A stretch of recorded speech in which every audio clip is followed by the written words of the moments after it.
We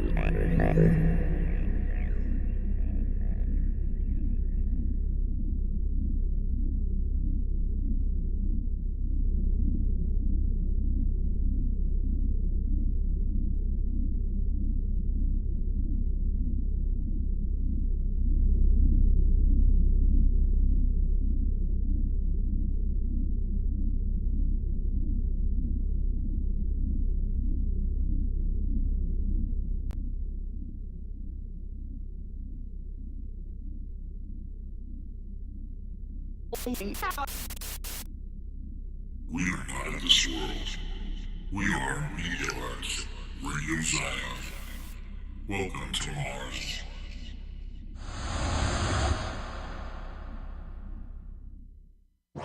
You're listening to Martial Art Masters of Texas with your host, the voice of Texas martial arts, Master Steve Pinder.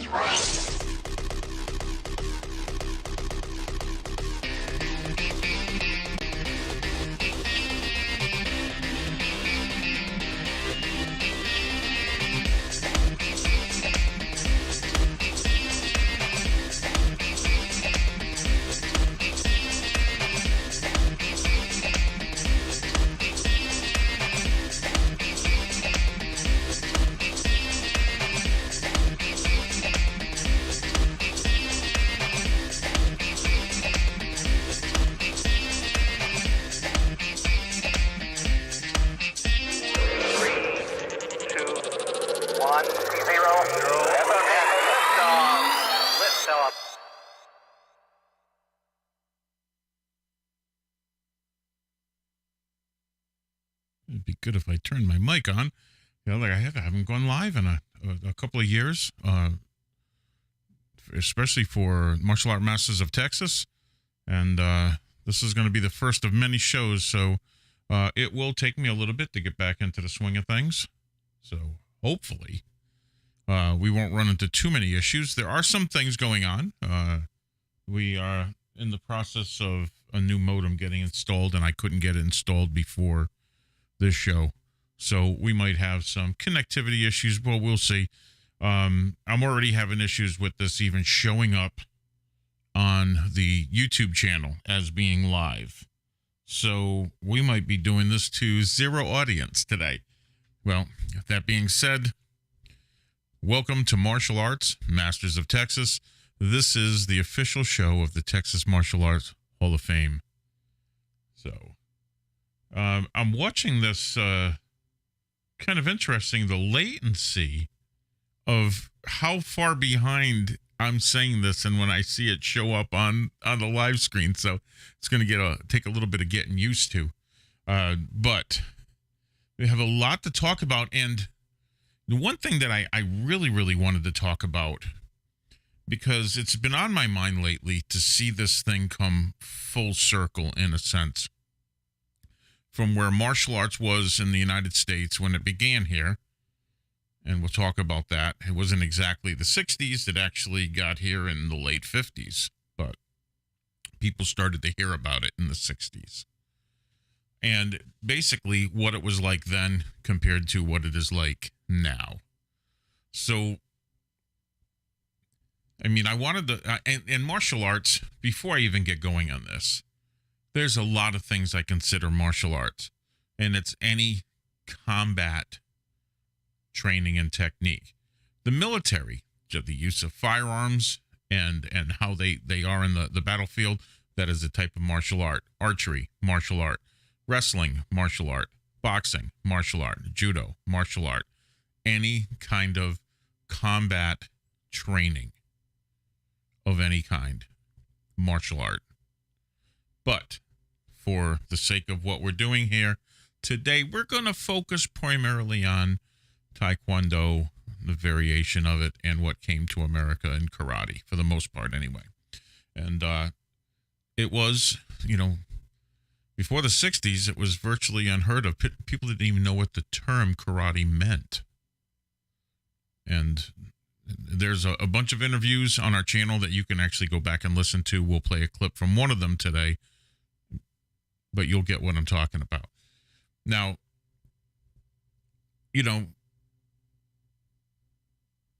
when the 60s, when this came about, and when it came over here, it was actually brought over here 99% of the time. It was American servicemen bringing it back from overseas. Now, of course, World War II, a lot of them brought back that were in the, Pacific Theater. They brought back judo from Japan because as they were stationed there after the war, they learned judo. The economy in Japan was not exactly wonderful after the war, and these instructors were paid money to teach it. That's how they survived. Okay. Now, after, say in the late 50s, in 1957 to be exact, a person by the name of Atlee Chittum brought over, I believe it was in 1957, brought over Taekwondo that he learned in Korea under Jun Rhee. Okay, at the end of the Korean War. But of course, we hear most famously the ones that popularized it, especially in Texas, and that was Grandmaster Alan Steen and, of course, the late Grandmaster Pat Burleson. Now, this is before the tournament circuit, but it wasn't long before the tournament circuit hit. Now, and that happened, of course, in 1963. Alan Steen had the first tournament. Of course, it was in Texas. But in the 60s, when this started to get taught, it was spread out a little bit. Okay, it was, people started to learn, and they may have branched out and, started a school or a chapter of that school that would teach a class here, teach a class there, that started to branch out. And, of course, that's how it spread to actually being able to have a tournament of sorts. And you have to understand, the tournaments weren't like we see them today, where you have your fights, your kata, your weapons katas, and even your self-defense and breaking divisions and continuous contact divisions. It wasn't like that. It starts off, it was just fighting. And it wasn't a nice scene. These guys were fighting bare knuckle. Okay? And here's the deal. And I really wanted to, and this is what's really going to tie it into the main topic today, is because there were so few in the 60s. By the end of the 60s, there was really only a few thousand karate practitioners in America, if that. Okay? And of course, they as it went on from there, they started to, more people would come from overseas, bring different styles that they learned, with the Kempo, the Kung Fu, and different things like that were brought over as the years went on. But in the 60s was where it really started to explode. Now, these tournaments, no padding, no gloves, sometimes a hard gymnasium floor, okay? And the training was no different. And the way they saw it, tournaments and training weeded out the people who didn't want to commit to that kind of, the dedication it takes to do that kind of contact and then go back the next day. You got to really want it.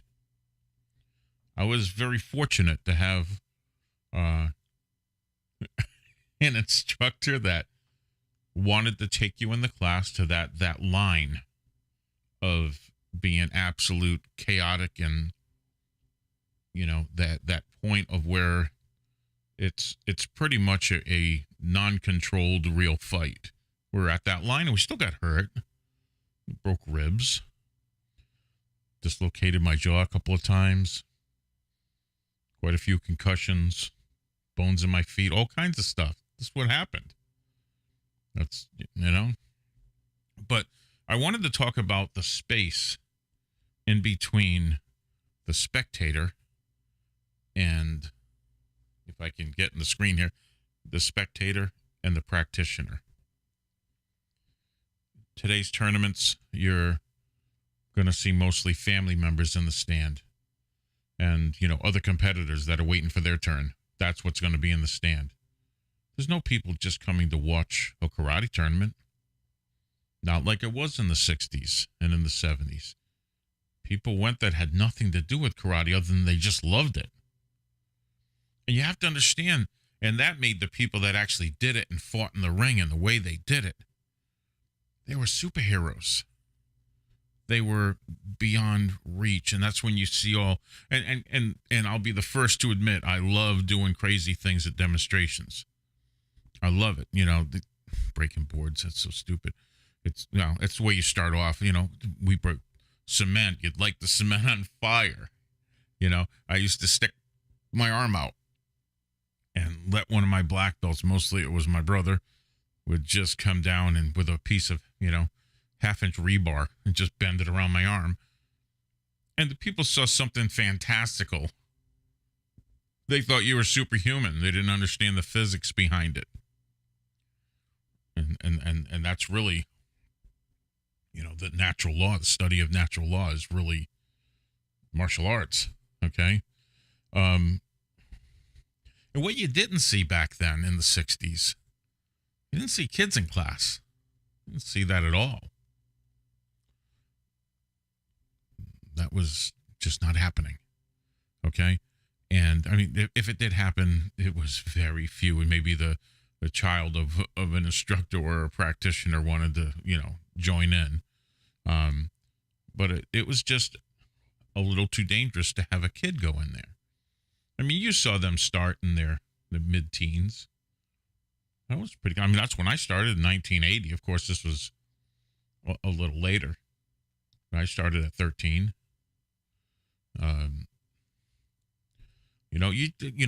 Little Johnny and little Susie didn't need to be going home with busted up noses and bleeding, all over their face and broken fingers and cracked ribs. No.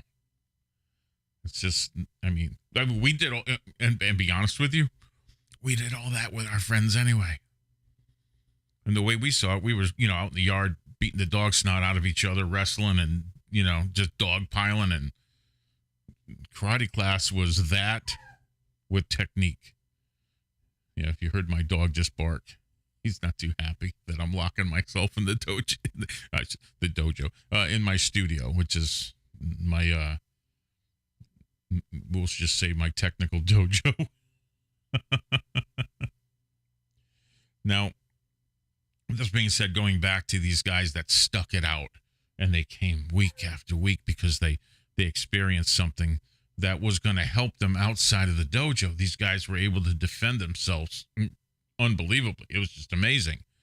And those are the guys that became exceptional fighters, the ones that stayed and trained and dedicated themselves to it. Okay? And there was katas back then. It's not like they didn't do kata, but the katas and the drills were just to transform their brain and their body into a fighting machine. Okay, that was the purpose of kata. Okay, not these and the acrobats that you see in kata today. That wasn't a thing. Not like that. Okay, this was all about fighting. I mean, it was not a knitting class. Okay, this is just what it was. It was not for the faint of heart. Now, the forms, of course, eventually got introduced into the tournaments. It didn't happen at first, but they did get introduced into the tournaments, as well as later on,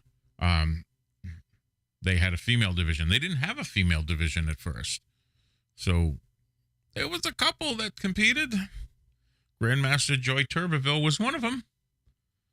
A female that competed bare knuckle with the men. This ain't the Olympics. Joy Turbeville, exceptional martial artist, was ranked in the top 10 amongst the men in bare knuckle fighting. Okay, and I could tell you more stories about some of the fight nights where she would say just fooled a lot of people and humbled a lot of people. We'll just say that. And that'll be another show. Okay? Now, of course, this goes through the 70s, and in the 70s, you started seeing stuff happen. Like in the 70s, kickboxing became this, it just created as a way to promote the sport. People were, people had a vision. Okay, and of course, we all know in Dallas, Texas, was the first kickboxing match between Joe Louis and Ed Daniels. Okay, and that's what started it all. Now, what happened in the 70s probably changed the way the martial arts, the dojo was. Dojos weren't really about making money before 1972, 73, and that's when the safety gear came out. I mean, these guys would fight in a tournament, and, there's a story behind that, too, as to why. But what happened was now the schools started to fill up safety gear for fighting. Really? Headgear, footgear, and gloves? You mean I'm not going to get hurt as bad? Oh. And people started filling up the schools. And that's when the teachers realized, oh, we can make money at this. I have more students now that are willing to do this. And then the children's classes started popping up towards the mid to late 70s. Of course, that became huge in the 80s, okay? And that's, of course, the decade that I started. I was a huge fan of martial arts all through the 70s. Little kid watching Bruce Lee, and then reading, the late 70s Black Belt magazine, and just learning about all these heroes that were from down here. See, now I'm from the Northeast originally. I moved here to Texas 25 years ago. I moved in 2000, so 24 years ago. And that's where I began my karate journey in the Northeast. And, just happened to live in the neighborhood of a very small dojo. Not a lot of people like to go in this dojo, because you go in this dojo and people were getting hit. Like I said, I never got hurt too badly in a street fight after I started martial arts. The only place I ever got hurt was in the dojo. And like I said, lots of cracked ribs, broken bones in my hand, dislocated jaw a couple of times, concussions, all the bones in my feet, whatever, from kicking wrong and whatnot. But yeah, now in the 80s, it exploded with the martial arts movies, of course. Karate Kid was huge. All the Chuck Norris, movies were just monstrous, and just everybody just wanted to be, everybody wanted to be Chuck Norris, okay? But what happened between the 60s and the 80s is the 80s was the tournament circuit. That was the decade of the points fighting. It got huge in there, and everybody wanted to be that tournament champion, okay? Somewhere along the way, as more and more kids got in, things started to change. Now, the amount of schools, even in my tiny state, think about this. By 1983, there were over 1,000 dojos in Rhode Island. Now, I'm going to give you an idea of the size of Rhode Island. If you know Texas, Dallas-Fort Worth Metroplex, Fort Worth and Dallas, and the space in between. You can fit almost 2 Rhode Islands into that space. Okay? So imagine a space half the size of the Metroplex housing 1,000 karate schools, at least. And there were so many kids, that term soccer mom, well, it was karate moms back then. So many kids filled up these schools. The tournament circus was crazy. It was one a week, one every other week. Sometimes they double booked them on a weekend. So you had 2 karate tournaments in one weekend. You know, if you didn't want to drive more than 15 minutes to a tournament, you could find one closer to you.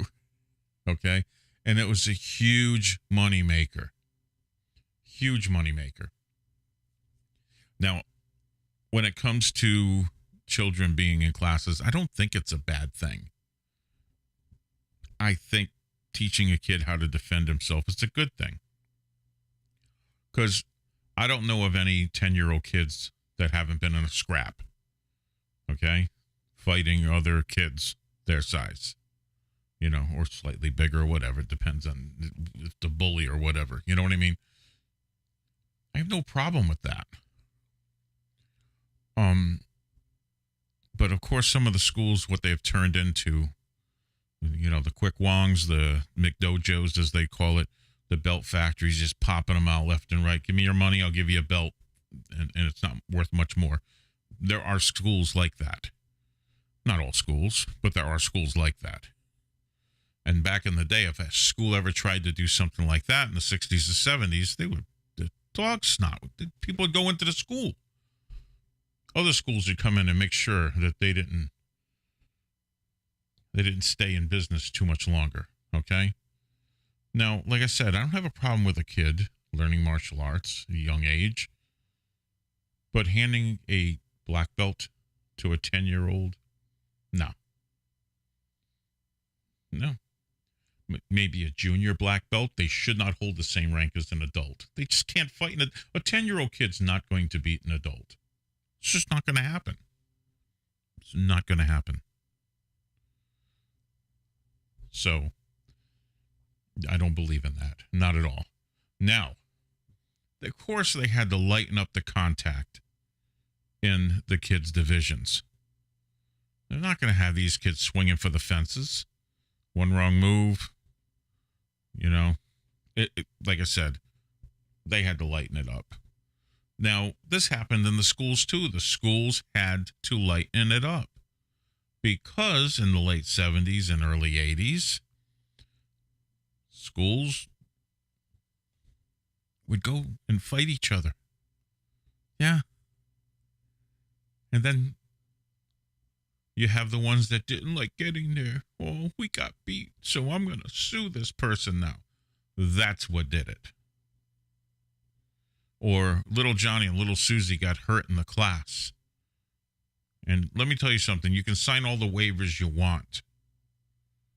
But it's not going to help. You're still going to lose. You're going to be, your insurance or whatever is going to go up. It doesn't matter. You're going to lose. I mean, I used to, look, I stopped when my kids were born. They're the only ones I teach now. I stopped with the dojo. I had a dojo for years. And I stopped because I was tired of talking to the parents of these kids who basically just wanted to drop them off and didn't even want to be involved in it. They just use, 45 minutes, I can go get my nails done next door, you know? But yeah, little Johnny and little Susie got hurt. Oh, they were all upset. So I'd tell them right away when they sign up their kid, look, this ain't knitting class. And I'd tell them straight to the face, this isn't knitting class. Your kid's going to learn how to fight if he stays here. He's going to get bumps and bruises. Possibly even crack a bone. It happens.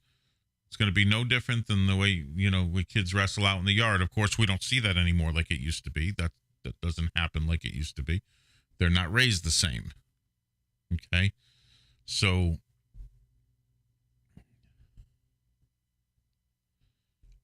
those kind of classes are gone. There's pockets of them. I can't say they're gone. There's pockets of them, but this is what happens now. See, it's a process. A lot of teachers that I know that still have hardcore classes, they'll have the regular classes for everyone else that comes in the door. And then you'll find that one that really, really wants to learn. It really, really, really wants to push it to that next level.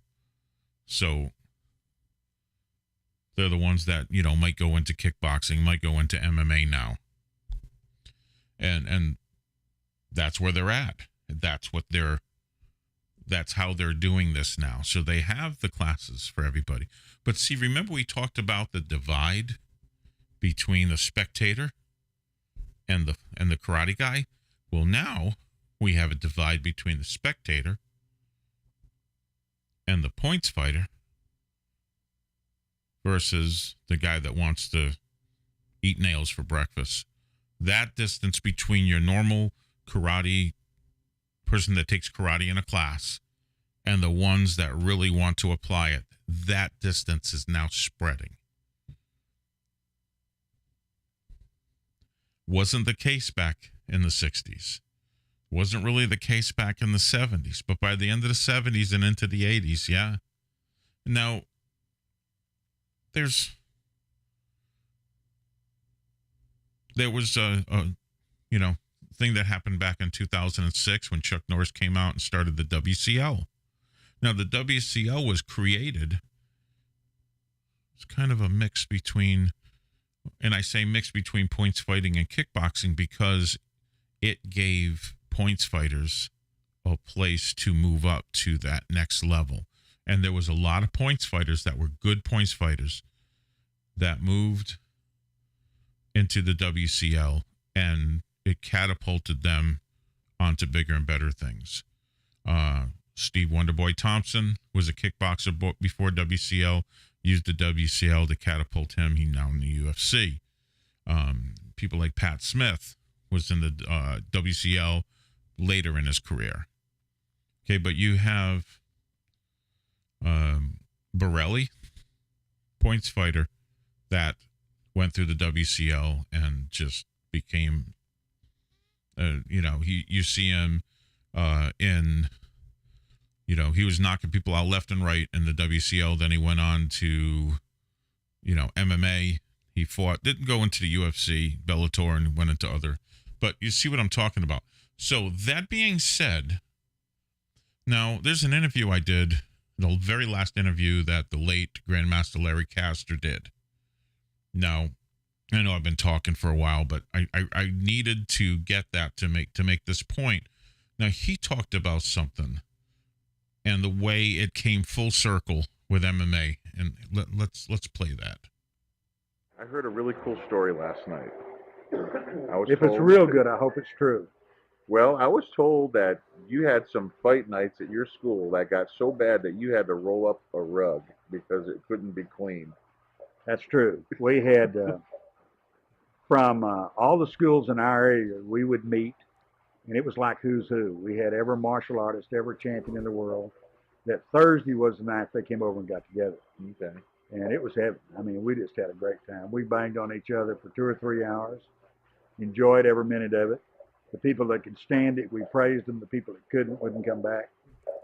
We've had a lot of people with huge reputations and names show up and become spectators. And probably a good idea when you have the Fred Wrens and the Skipper Mullins, Roy Kerbins, Ishmael Robus, all these guys, Demetrius Cervantes, all these guys that were legends fighting for the love of it and to show everybody else that they belonged. It was unbelievable. I mean, it was one of the greatest nights of my life, and it happened every Thursday. We'd have people like Bob Wall and Chuck Norris and people come from out of town because they had heard from it. We had Bruce Lee visit. Bruce Lee didn't fight, but he visited. And we really seriously enjoyed it. And everybody that I know that was in attendance, they still talk about it. That was over 30 years ago. Yeah. But we loved it. A lot of people were training for full contact then. A lot of people were training for kickboxing. The only thing that I see recently that has inspired everybody and got that feeling back is the mixed martial arts, which I think is it's different from what a lot of people appreciate and like, but it's what it has done is brought the enthusiasm back. And the enthusiasm and people coming out to see it with sponsorship and 20,000 a show, that's fantastic. Yeah. Because out of that, there's going to be people get involved because of it, that it can save their life. It can change their life. So I'm happy about that, and I like to be in the situation where we started a lot of that. Okay. Now, you can see that interview in its entirety on our YouTube page. And, of course, that's the last interview with the late Grandmaster Larry Castor. You see what he said. Now, you have to understand, too, the reason why these guys were legends in the 60s and they stuck out is because of the way they trained. And there wasn't that many of them. There wasn't a lot of them. So these 20 or 30 standout fighters, and it didn't even start off that way at first, maybe 10. But by the end of the 60s into the 70s, yeah. And of course, we're talking about a couple of thousand martial art practitioners, on a regular basis in the United States. Now, millions. I think the number I was looking at was, I know it was over 1 million. I can't exactly remember the number. I'll have to go back to the website. But I think it was 1.6 million. At one point, I think we did those numbers back in 2006. And I think now it's beyond that. But here's the deal. Back then in the 60s, and this is a point I wanted to drive home here. Back in the 60s, the stands were filled with people that didn't even walk into a dojo. Now,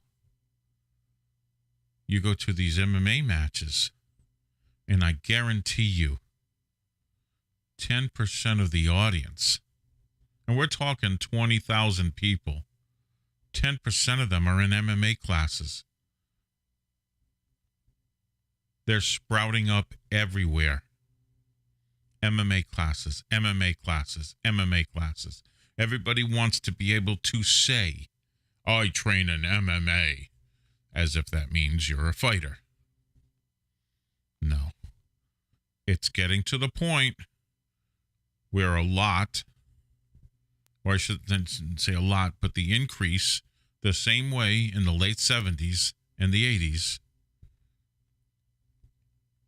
we had lousy dojos, McDojos, Quick Wongs, whatever you want to call them, terrible names, but it is what they're called, that were showing up. We have the same thing. Every karate school has a jiu-jitsu instructor or someone that knows MMA, and they're teaching. Because I look at the doors of all these karate schools I drive by. MMA. We teach MMA too. Because that's what people want. Everybody, no one wants, I'm a karate student. So what?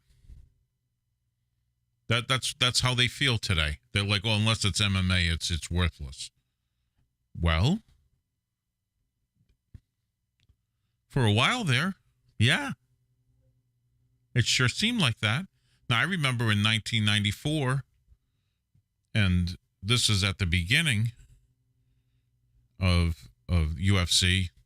It might have been a couple of years after, but of course UFC started in 94, and that just took, and that's when everybody saw Gracie with Brazilian jiu-jitsu, just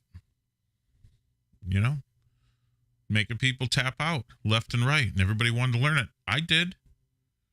I did because when UFC 10 was originally going to be in Providence, Rhode Island, a whole bunch of the McDojos, okay, in Rhode Island, got together and had it banned in Rhode Island. So no boxing commission would allow it. It wasn't going to happen.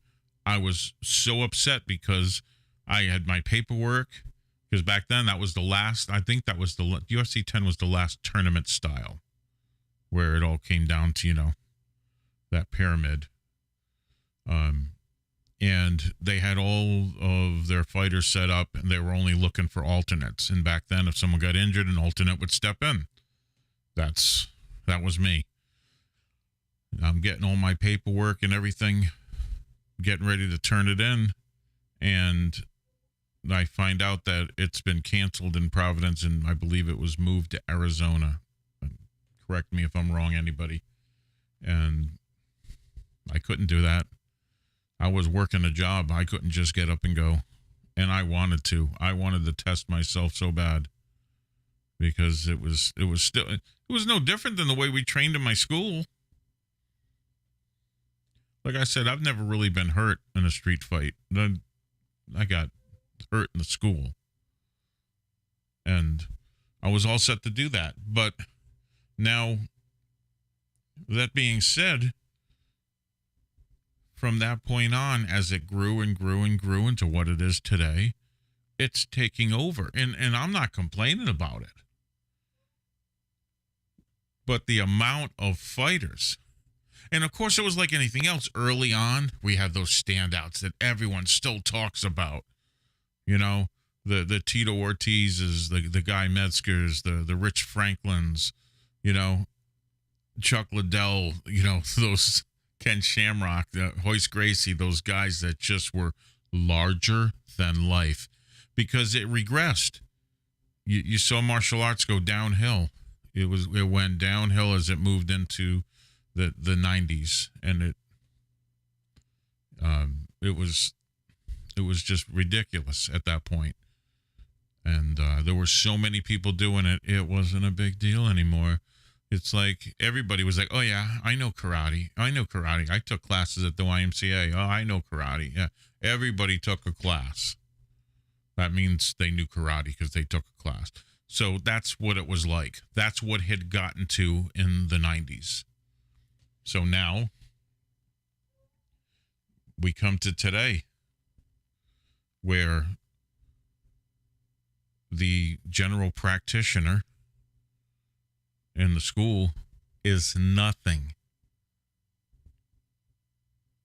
compared to some of these fighters. They can't train that way. The schools, I mean, they're trying to keep lights on. Now, I understand what it was like to try to run a school.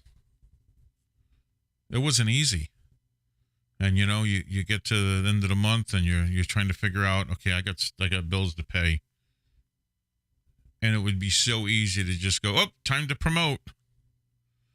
Get all those testing fees and no. I would rather I closed my school. I wouldn't do it anymore. It wasn't worth it.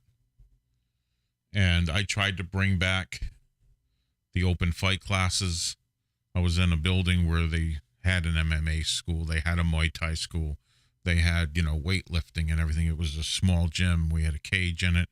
And we used to do just, a fight night with just the schools that were there. So I wanted to bring other schools in. No. And I see that mentality as there are more and more schools. This is happening in MMA, guys. Just like it was in the 80s. There were so many schools in Rhode Island that people were mad. Oh, my God, if you trained at another school and I understand the whole permission thing, but I'm talking about if you wanted to learn more than one style. No. Nope. You shouldn't do that. And part of me believes that. I mean, you should learn one style to black belt and then move on from there if you wanted to learn some other stuff. I did that. And part of me regrets it. Part of me doesn't. I mean, because I learned a lot of cool stuff. I got black belts in multiple disciplines, stuck with one for a long time. And, that's where I'm at. But and I say all this to come back to, and I'm sorry if I'm a little scattered, guys. I keep on looking at the screen. So I say all that that the MMA schools are like that. Now, back in the 60s, they had open fight class. You heard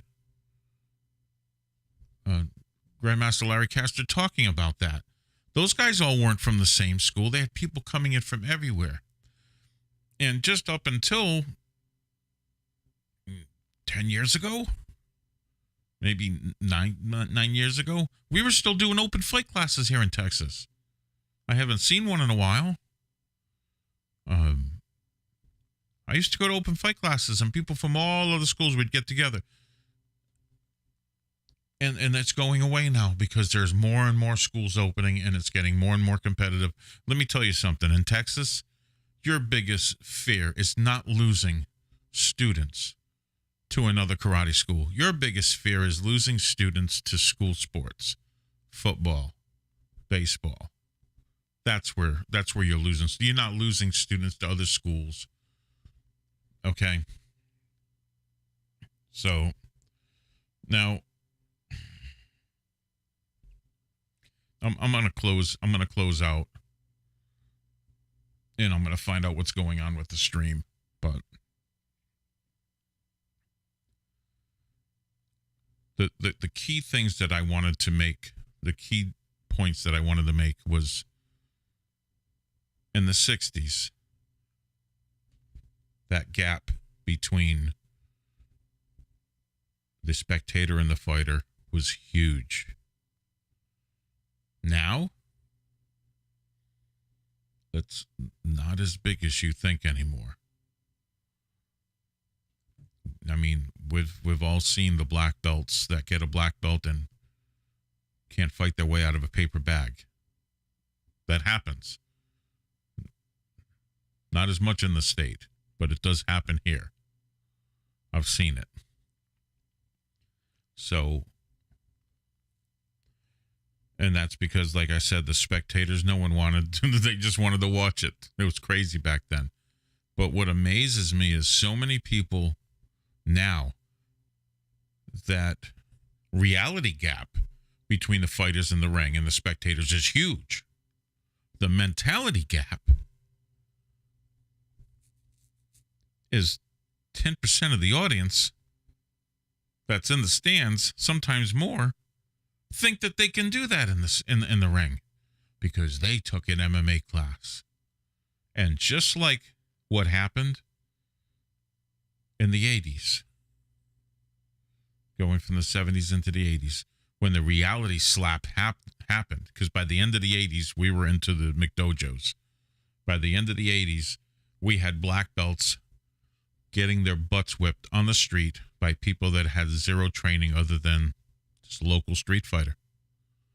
They couldn't defend themselves. They couldn't, because they were never pushed to that edge the way they were in the 70s, the 60s, 70s, and part of the 80s. They were never pushed to that level in the class to where they knew on the street that they could defend themselves. That's the difference between the 60s, 70s, 80s, and onward up to today in martial arts. So, that being said, I hope everybody has a wonderful rest of the week. I'll see everybody again next Wednesday. Hopefully, I'll have some of the stream issues figured out. Like I said, getting back into it, it's going to take a little getting used to. So until next time, everyone, be strong.